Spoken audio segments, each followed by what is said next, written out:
Hulk जंगल में फल तोड़ने गया था। तभी रास्ते में चलते चलते उसकी नजर जमीन पर पड़ी एक सांप पर गई। सांप बुरी तरह जख्मी था और दर्द से तड़प रहा था। सांप को उस हालत में देखकर उसके मन में दया आ गई।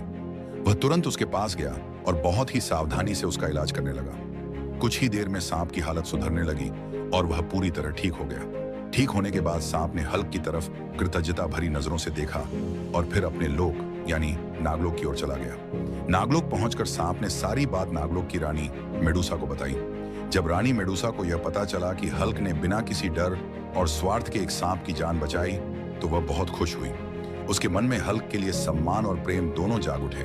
तभी उसने हल्क से विवाह करने का विचार बना लिया।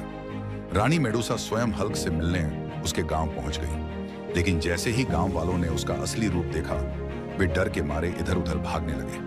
पूरे गांव में डर का माहौल बन गया। तभी हल्क वहां पहुंचा और मेडूसा की तरफ देखकर पूछा, तुम कौन हो और मेरे गांव में क्या चाहती हो?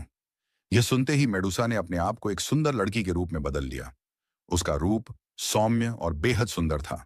फिर उसने हल्क से कहा, हल्क, तुम्हारी दरिया दिली और दयालुता से मैं बहुत खुश हूं।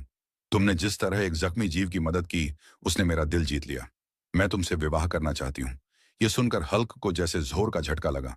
वह कुछ पल तक खड़ा का खड़ा उसे देखता रहा। उसे विश्वास नहीं हो रहा था, लेकिन मेडूसा के सुंदर रूप और उसके सच्चे भाव देखकर हल्क ने विवाह के लिए हाँ कर दी। इसके बाद हल्क और मेडूसा का विवाह हो गया। गांव वाले भी इस अनोखे विवाह के साक्षी बने। विवाह के बाद दोनों नागलोक की ओर रवाना हो गए, लेकिन उन्हें क्या पता था कि नागलोक में हल्क के लिए एक बहुत बड़ा संकट उसका इंतजार कर रहा है। नागलोक का राजा, जो इस विवाह के सख्त खिलाफ था। आगे क्या होगा? क्या हल्क नागलोक के